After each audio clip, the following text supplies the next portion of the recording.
Always Ski Reviews. I'm Nathan, and today I'm doing a review of the Salomon QST 106. I don't currently have it here with me today. I did like a on-site ski demo thing, and I'll put some photos in of, some ski, rocker shape and, graphics and that kind of thing here, just so for reference.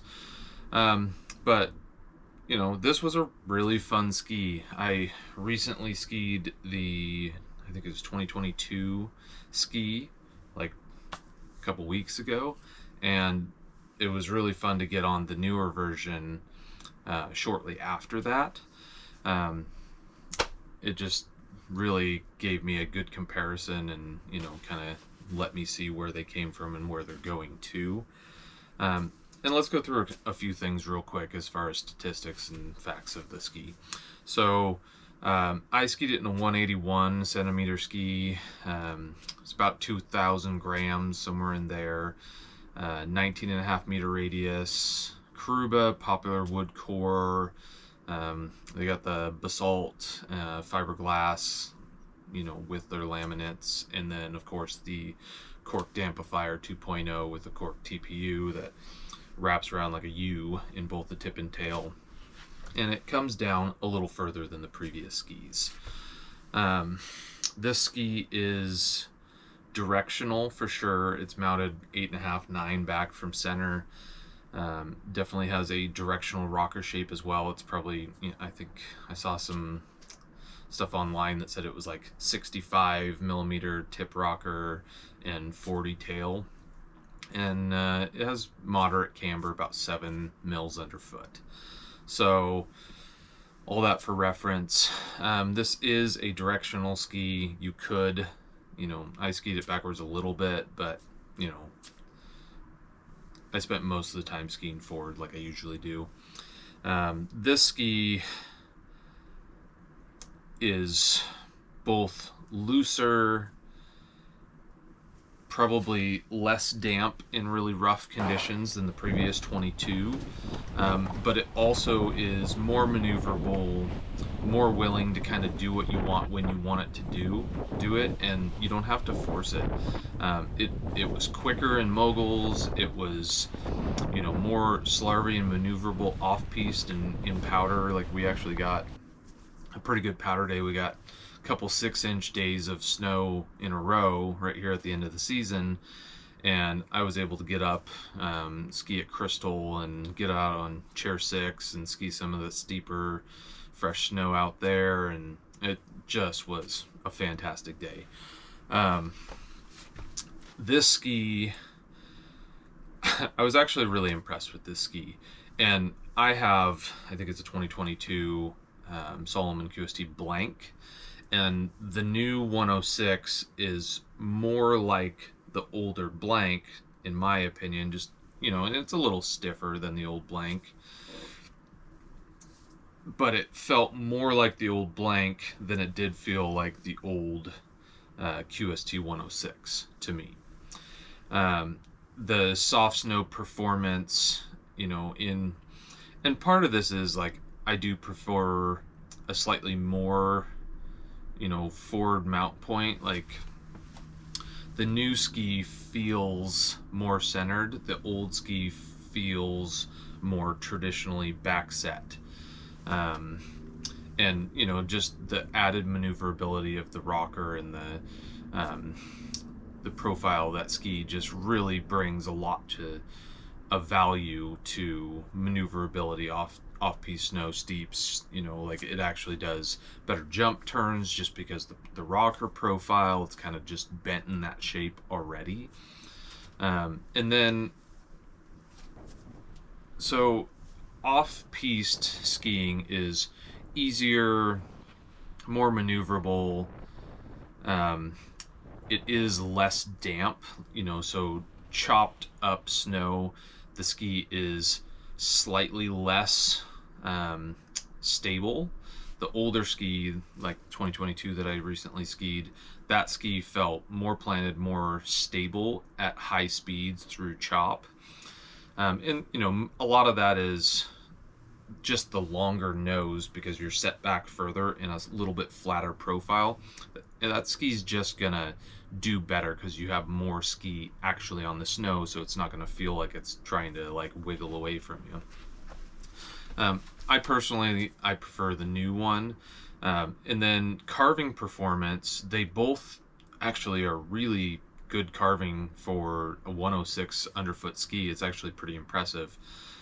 The older 106 is, I would say, more GS turns. You could bend it a little shorter, but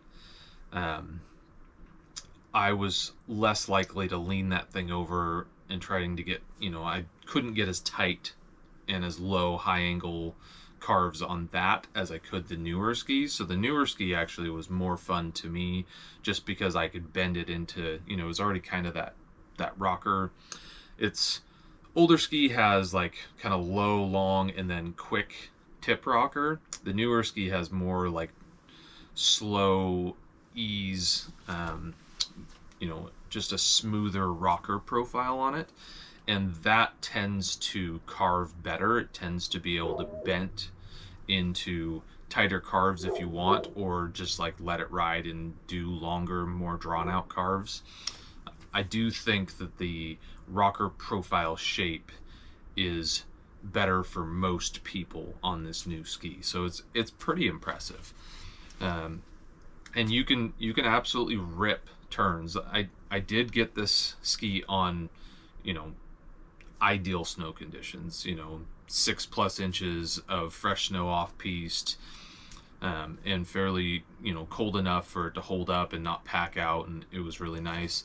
And then back on piste, they did a pretty good job of grooming, and that fresh snow, like anytime you get on fresh snow corduroy, pack pow corduroy, most skis will rip a pretty good, or at least hold a, carved turn. What makes, this ski unique is just the ability to kind of change up the turn shape and just really push into it. And, the underfoot strength is strong and powerful enough that you can just really rail some turns on the thing. And, it's, I would say, medium, whereas the older one is more on the GS longer turn shapes.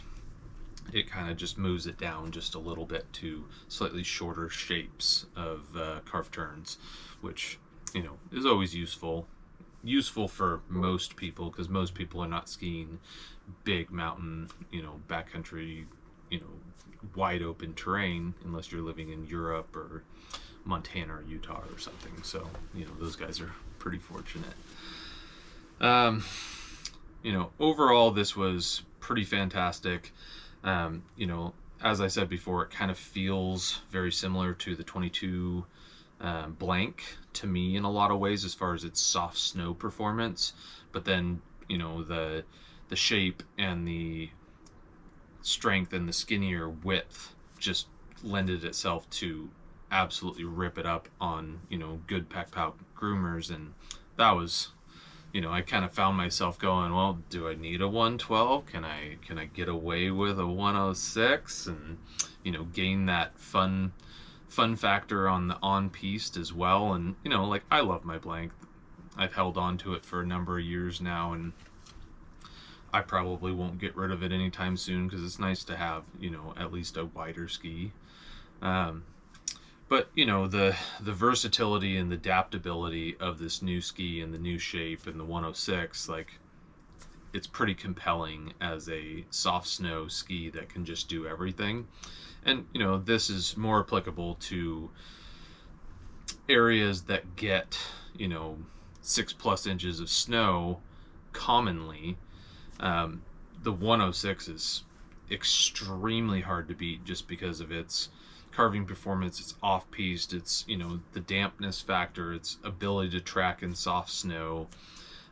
It just does a lot of things extremely well, and I don't think anybody would be sad to own a QST 106. And the new shapes and the maneuverability that they're adding to that, you can ski weird off piste, stuff that you have to be quick on, and it just really opens it up to more better stuff for other people here. So it's pretty interesting. Anyways, this is Hallway Ski Reviews. I hope you enjoyed this, and you guys should check it out. See you on the next one.